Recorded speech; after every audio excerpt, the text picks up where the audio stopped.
All right, you guys, this is Chris with Embroidery, patches for the culture. I just received some twill fabric from Amazon. I'm going to try it out and see how it compares up to the Joanns fabric that I usually use. It's 2 yards of fabric. Hopefully I like this fabric. All right, so let's go ahead and pull this up out of the bag. It almost looks like the fabric I use at Joann's. Actually, let me hold it up to the light. Let me see. This is pretty good, you guys. This is some good fabric. So I was looking for a source where I can get my twill fabric from because Joann's doesn't always have the fabric that I need for making my patches. So I went on Amazon and I found a shop on Amazon and I saw this twill fabric and it looked like it had some good reviews and it looked like people already used this material to embroider onto. I picked up 2 yards because if I ended up liking the fabric, why not have just an extra yard of it?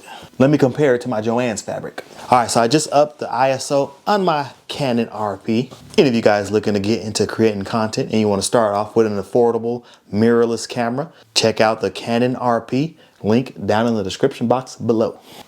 All right, so you might not be able to tell from the camera, but one side has like a more dull type of black, but the other side has more of a shine to it.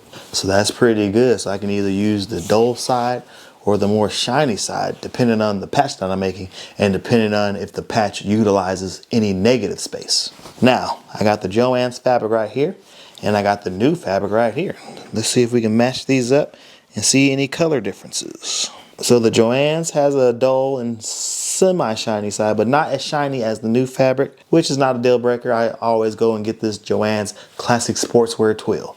For those of you who don't know what the fabric I'm using from Joann's, it's called the Classic Sportswear Twill. It does not have any stretch to it. It feels like a light canvas type of material. It is twill. This material works perfect for making patches. I used to use black duck canvas, but switching over to twill, I noticed that the twill fabric has a nice darker shade of black that really complements my patches that utilize negative space. So if you guys have designs that incorporate the negative space, keep in mind the color and tone of the fabric that you're embroidering onto. I'm gonna go ahead and make some patches on these fabrics. First off, I'm gonna go ahead and get it cut out into 8 by 8 inch squares. That's what I use for all of my hoops here. So I'm gonna get this fabric cut down. It might take me a little while, but guys, this fabric looks like it is gonna be perfect for making my patches. If you guys would like to purchase this fabric as well, it is a twill fabric, just like the fabric I get from Joann's. Use the Amazon link down in the description box below. Be sure to give us a thumbs up button. We're gonna go ahead and get out of here, get this fabric cut down, and we're gonna keep on stitching. This is Chris with Embroidery, patches for the culture. See you on the next one. Peace.